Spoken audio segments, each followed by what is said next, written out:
मैं उपबरहण नाम का गंधर्व राज था, बहुत सुंदर गाता था, बहुत सुंदर स्वरूप था, भगवान की भक्ति नहीं थी। ब्रह्मलोक में जाकर के अप्सराओं में आकृष्ट हो गया, बेसुरा गाने लग गया। इसलिए ब्रह्मा जी ने श्राप दे दिया, जा तू मृत्यु लोक में दासी पुत्र हो जा। महाराज मृत्यु लोक में जन्म हुआ जब तो 12 वर्ष का भयंकर अकाल पड़ा हुआ था। मेरे जन्म लेते ही जल की वृष्टि हुई, इसलिए लोगों ने कहा वाह वाह वाह वाह भाई बड़ा भाग्यशाली बालक है, देखो इसके जन्म लेते ही जल की वृष्टि हो गई, अकाल नष्ट हो गया, बारिश हो गई, नाम रख दिया नारद। सब लोग बड़ी प्रशंसा कर रहे थे, नारद नाम रखा, नारम जलम ददात इति नारदा। लेकिन महाराज ये संसारी इतने विलक्षण हैं भैया, थोड़ी देर पहले बड़ाई करें, बहुत प्रशंसा करें, वाह वाह वाह वाह करें, और कब महाराज इनका मन बिगड़ जाए कोई पता नहीं, थोड़ी देर में बुराई करने लग जाएंगे, थोड़ी सी स्वार्थ टकरा जाए बस महाराज, फिर ना तुम गुरुजी हो, ना महाराज जी हो, ना साधु हो, ना ब्राह्मण हो, ना कुछ भी नहीं हो तुम, थोड़ी देर में महाराज अरे वो तो पाखंडी है, स्वार्थ टकरा जाए बस। अभी कह रहे थे बहुत भाग्यशाली बालक है, 2-3 दिन के बाद में पिता की मृत्यु हो गई, प्रारब्ध में पिताजी की मृत्यु हो गई। मृत्यु होते ही सारे परिवार के लोग अरे बोले बड़ा अभागा बालक है, देखो जन्म लेते ही बाप को खा गया, ऐसा कहने लगे। हाँ हटाओ हटाओ बोले इसका त्यागन कर दो, नहीं तो पूरे परिवार को चौपट कर देगा। नारद जी की मैया ने कहा कि मैं अपने पुत्र का त्यागन नहीं करूंगी। नारद जी कहते मेरी माँ मुझे ले करके एक ब्राह्मण के घर में जाकर के दासी बन गई, नौकरी करने लग गई। वो ब्राह्मण भगवान के प्रेमी अनुरागी संतों के भक्त थे, भगवान के परम भक्त थे, संत सेवा करते रहते थे। उनके घर में संत पधारे, चातुर्मास व्रत किया। उसी चातुर्मास व्रत में मैं भी थोड़ा सा बड़ा हो गया था, तो मुझे भी संत सेवा का अवसर मिल गया। मैं भी संतों के लिए बीच बीच में तुलसी फूल उतार करके ले आता था, दातून तोड़ करके ले आता था, हाथ शुद्धि करने के लिए मिट्टी लेकर के आ जाता था और संतों की सेवा में लगा रहता। जब साधु संत महात्मा भजन करते, कोई महात्मा हवन करता, तो मैं बाल चापल से रहित होकर के उन महात्मा के पास में जाकर के बैठ जाता और हाथ जोड़ करके ध्यान पूर्वक देखता कैसे हवन कर रहे हैं। कोई महात्मा तुलसी अर्चन पुष्पार्चन करता तो नारद जी कहते मैं बैठ करके देखता उनको, अनुगमन करता। श्री नारद जी कहते हैं ते मई अबेदा खिल चावले ढके दांते धृत क्रीडन के गुवर्तनी चक्रु कृपाम यद्यपि तुल्य दर्शना शुश्रूषमाणे मुनयो प्रभास।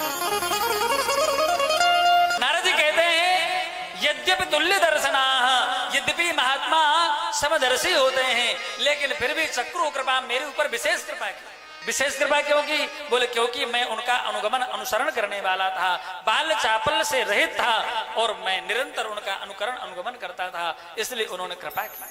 क्या कृपा की?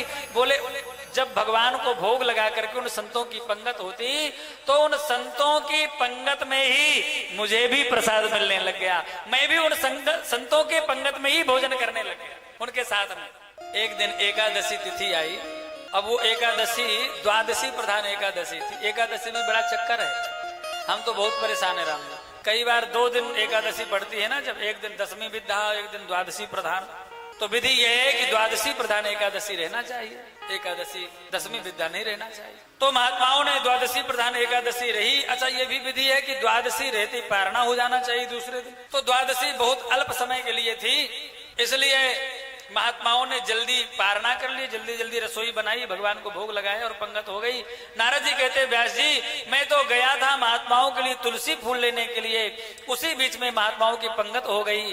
अच्छा आज महात्माओं ने थोड़ा थोड़ा ज्यादा पाया। एक दिन पहले व्रत था ना, तो 2 पाने वाले ने 4 पाया, 4 पाने वाले ने 6 पाली, 6 पाने वाले ने 8 पाली, ज्यादा पाया। तो जो जमात के महंत थे सबसे बाद में प्रसाद पाते थे, उनके लिए कुछ ज्यादा बचा नहीं। वो बटलोई में नीचे नीचे जो दाल नीचे नीचे एकदम लगी भई सी ना, वही कढ़ाई में थोड़ी सी सब्जी जो छपी भई थी, वही सब्जी और वही दाल पोंछ करके कटोरी में थाली में रखी महंत जी ने। नीचे गली भई रोटी, नीचे नीचे की 2-3 रह जाती ना जो गल जाती है महाराज, वही रोटी जैसे तैसे निकाल करके थाली में रखी थी। और महंत जी ने 1-2 ग्रास ही पाए थे, तब तक नारद जी कहते मैं पहुंच गया। मुझे देखते ही महात्मा बेहुबल हो गए, व्याकुल हो गए। राम राम राम, ये बालक नित्य प्रति हमारी पंगत में ही प्रसाद पाता है, आज क्या हो गया, ये रह गया और पंगत पूरी हो गई, जो बचा था वो मैं लेकर के बैठ गया, अब ये क्या पाएगा। बड़े दुखी हो गए। लेकिन महाराज तत्काल उन्होंने निर्णय किया और बोले, नारद आओ, मेरा पेट भर गया है, जो बचा है लो तुम पालो। एक दो ग्रासी पाए थे और उन्होंने अपनी थाली मुझे दे दी। हा हा हा। श्री नारद जी महाराज कहते हैं, उच्छिष्टले बान अनुमोदितो विजयी सकृष्ण भुंजे तदपास्त किल्बिसा एवं प्रवृत्त विशुद्ध चेतसः तद्धर्म एवात्मरुचिः प्रजा। नारद जी कहते हैं, वो संत का शीत प्रसाद, यद्यपि जूठन खाना शास्त्र में वर्जित है, कभी किसी का जूठा नहीं खाना चाहिए, तमोगुणी माना गया। आजकल तो चलन में है, वो एक सिस्टम चल गया विवाह शादी में, क्या कहते हैं हाकिम जी, बफर नहीं बफेलो सिस्टम है, बफेलो सिस्टम। अब मनुष्य तो खड़े खड़े नहीं खाता है, अच्छा भैंसे कभी बैठ के नहीं खाती है, देख लेना चाहिए। किसी ने भैंस देखी हो रखी हो तो भैंस कभी बैठ के नहीं खाती, तो जो खड़े खड़े खावे हैं, हाँ, एक दूसरे का जूठा, वो भैंस सिस्टम है, बफेलो सिस्टम है, बफर नहीं। जूठा नहीं खाना चाहिए। जो रजोगुणी तमोगुणी व्यक्ति आपसे पहले खा के जाते हैं, उनके रजोगुण तमोगुण के संस्कार अपने ऊपर भी आते हैं। कोरोना वाला व्यक्ति सबसे पहले खा जाए परोस के अपने आप, तो बोलो सबको कोरोना होगा कि नहीं। ऐसे रजोगुणी तमोगुणी स्वभाव का व्यक्ति जो परोस करके पहले खा गया है, जूठा कर गया है, सब खाते जाते उसी फिर परोस लेते, तो उसके रजोगुण के तमोगुण का प्रभाव अपने ऊपर होता है, इसलिए जूठा नहीं खाना चाहिए। लेकिन भैया जैसे रजोगुणी तमोगुणी का जूठा खाने से रजोगुण तमोगुण के प्रभाव आते हैं, ऐसे भगवान के भजन करने वाले, भगवान से प्रेम करने वाले, भगवान के प्रेमी अनुरागी भक्त संतों का जब जूठन खाते हैं तो राम जी भगवान के भजन के प्रेम के परमाणु आते हैं, भगवान के भजन में मन लगता है। श्री नारद जी कहते हैं, जैसे ही मैं उन भगवान के प्रेमी अनुरागी संत का शीत प्रसाद पाया, एक ग्रास पाते ही मेरे जन्म जन्मांतर के जितने भी अशुभ संस्कार थे, कलमश थे, पाप थे, वो सारे पाप सकृष्ण में भुंजे, तत्काल भुंज गए, जल गए, नष्ट हो गए। मेरे अंदर महाराज दिव्य गुणों का प्रादुर्भाव हो गया, भगवान की भक्ति मेरे हृदय पर महाराज प्रकट हो गई है और मेरे चित्त आनंद में डूब गया, अष्ट सात्विक महाभावों का उदय हो गया, कंठ गदगद हो गया, रोमांच हो गया, समाधि सी लगने लगी। कुछ दिन तक महात्मा लोग रहे और महात्मा लोग जाने लगे। नारद जी कहते मैं रोने लग गया, हे संत भगवान मुझे भी अपने साथ ले चलो। संतों ने कहा, नारद जी अभी आपकी माँ जीवित है और आप अपनी माँ के इकलौते पुत्र हैं और कोई दूसरा आश्रय नहीं है, इसलिए आपको अपनी माँ का ध्यान रखना आवश्यक है। जब माँ भगवत धाम चली जाए तब तुम विरक्त होकर के विचरण करते हुए भगवान का भजन करना।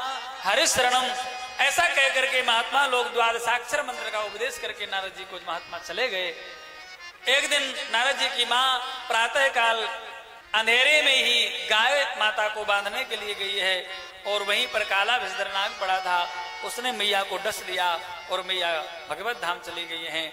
हमारे वृंदावन के संत कहते हैं कि नारद जी जैसे भक्त की माँ को डसने की सामर्थ्य किसी सामान्य सर्प में नहीं थी। ये तो हमारे काले कलूटे कन्हैया ही सर्प का भेष बना करके आए और नारद जी की मैया को ले करके अपने गोलोक धाम चले गए। नारद जी ने माँ का संस्कार किया, उन्मत्त होकर के विचरण करते हुए उत्तराखंड पहुंचे हैं। पीपल वृक्ष के नीचे विराजमान होकर के भगवान का ध्यान करने लगे। ध्यायतश्चरणाम्भोजं भाव निर्जित चेतसा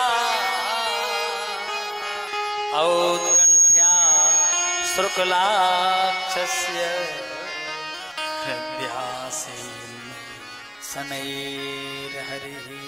धीरे धीरे भगवान का ध्यान करने पर भगवान शनैः शनैः शनैः नारद जी के हृदय पर प्रकट हुए। क्षणमात्र के लिए एक झलक दिखाई और झलक दिखा करके भगवान अंतर ध्यान हो गए। अंतर ध्यान होते ही नारद जी कन्हैया कन्हैया कह करके बड़ी तेजी से भगवान को पुकार पुकार करके दौड़ पड़े। मेरे प्राणेश मनमोहन तुम्हें ढूंढूं कहाँ जाकर। बड़ा बेचैन हूँ तुम बिन, मुझे देखो यहाँ कर, तुम्हारी याद आते ही झड़ी आंसू की लग जाती, तो फिर दिल में आता है कि मर जाऊं जहर खाकर। मैं मानूंगा बड़ा उपकार अपने उस हितैषी का, जो करवा दे मुझे दर्शन कन्हैया को यहाँ लाकर। मेरे प्राणेश मनमोहन तुम्हें ढूंढूं कहाँ जाकर। नारद जी कहते जब मैंने पुकारा तो आकाशवाणी के द्वारा भगवान ने मुझे संबोधित किया, हे नारद जी, हंतास्मिन् जन्मनि भवान मामाम दृष्टुमिहार्हति अविभक्तुः कसायाणाम दुर्धर्षो हमको योग नाम। अभी तुम्हारी तपस्या आराधना साधना पूरी नहीं हुई है, अभी तुम्हारा हृदय परिपक्व नहीं हुआ है, इसलिए अभी तुम्हें मेरा शाश्वत दर्शन नहीं होगा। तुम इस शरीर का त्यागन करोगे, कल्प का अंत होगा, और अगले कल्प में जब सृष्टि का प्रारंभ होगा तो तुम ब्रह्मा जी के गोद से प्रकट होगे देवर्षि नारद के रूप से, और तुम्हें मेरी शाश्वत प्राप्ति हो जाएगी। नारद जी कहते व्यास जी, सृष्टि का अंत हुआ, प्रलय हुआ, मैंने शरीर का त्यागन किया, और जब सृष्टि का प्रलय हुआ और पुनः सृष्टि प्रारंभ हुई तो मैं ब्रह्मा जी महाराज की गोद से प्रकट हुआ। मैंने भगवान को पुकारा, भगवान मेरे सामने प्रकट हो गए। प्रकट होकर के भगवान ने मुझे ये वीणा दी, देव दत्ताम नाम वीणाम स्वर ब्रह्म बहुताम मूर्छित्वा हरिकथाम गायमानश्चराम्यहम्। तब से आज तक मैं भगवान की दी हुई वीणा पर भगवान के नाम का उच्चारण करते हुए, भगवान के नाम को गाते हुए विचरण करता हूँ, और जब भगवान को पुकारता हूँ भगवान मेरे सामने होते हैं, भगवान का सानिध्य मिल जाता है।